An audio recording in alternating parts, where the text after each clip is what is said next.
வணக்கம். இன்றைக்கி நம்ம பார்க்க போகிற சப்ஜெக்ட் என்ன அப்படின்னா, தொகுதி மறுவரை சம்மந்தமான விஷயம் தான். அந்த மசோதா தோல்வி அடைஞ்சிருச்சு. அதை நேற்று பார்த்தோம்.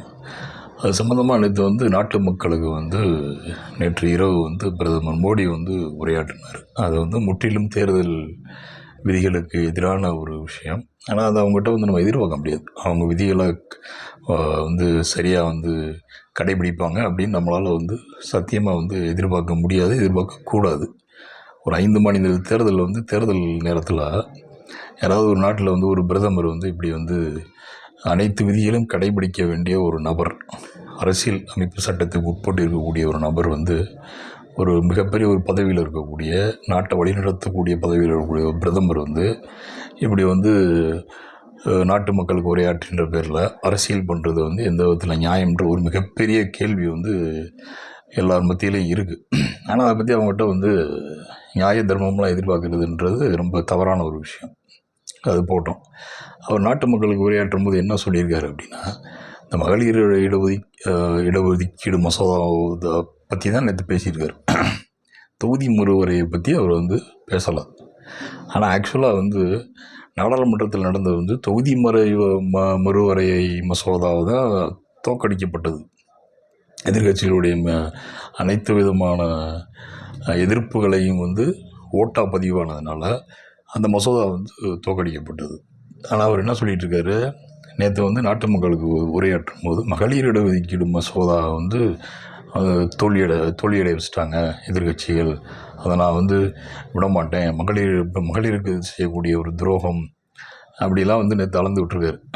ஆனால் இந்த மகளிர் இடஒதுக்கீடு மசோதா தான் 2023 செப்டம்பர் மாதமே நிறைவேற்றப்பட்டது.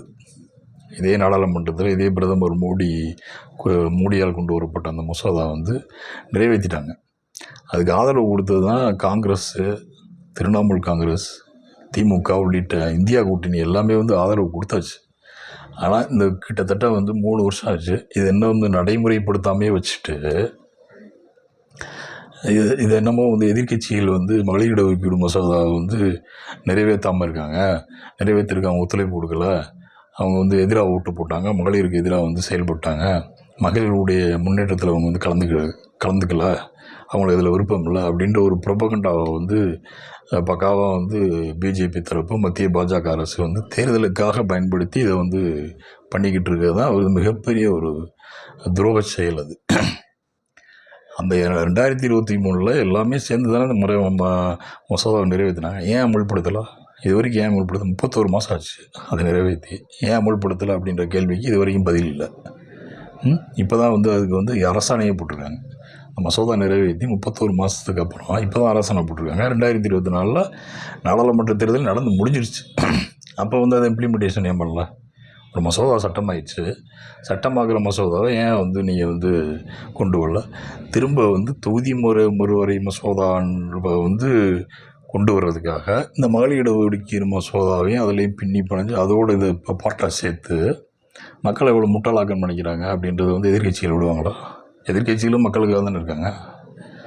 எப்படி எவ்வளோ பெரிய ஃபோர்ஜரியான விஷயத்தை இந்த மத்திய பாஜக அரசு பண்ணியிருக்கு.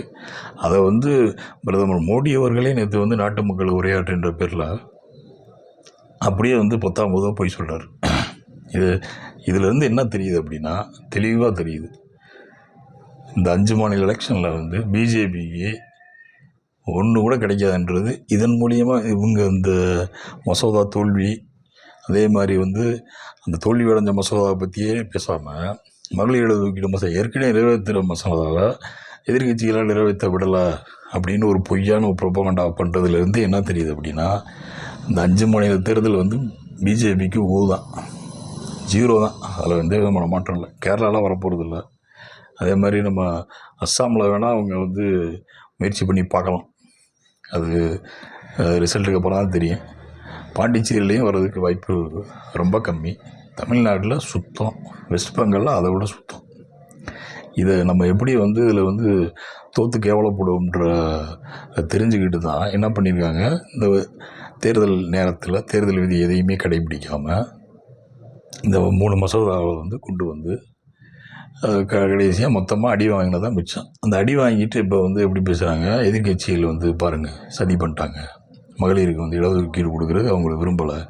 மகளிர் இடஒதுக்கீடு மசோதா நிறைவேற்றி முடிச்சாச்சு. அதில் என்ன வந்து நிறைவேற்ற வேண்டியிருக்கு? அதை முதல்ல அமுல்படுத்துகிற வேலையை முதல்ல பார்க்கணும் நீங்கள்.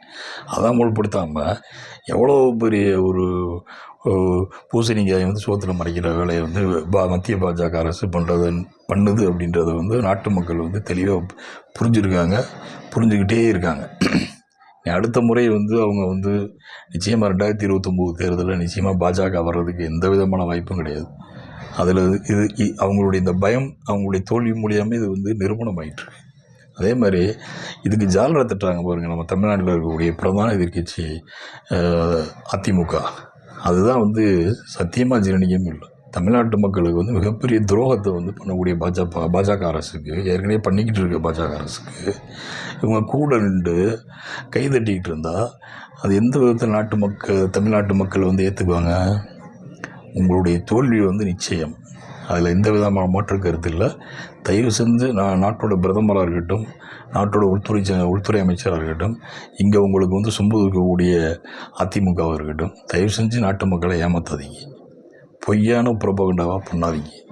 இது வந்து நீங்களே உங்கள் தலையில் வந்து மண்ணாவாரி போடுறதுக்கு சமம்.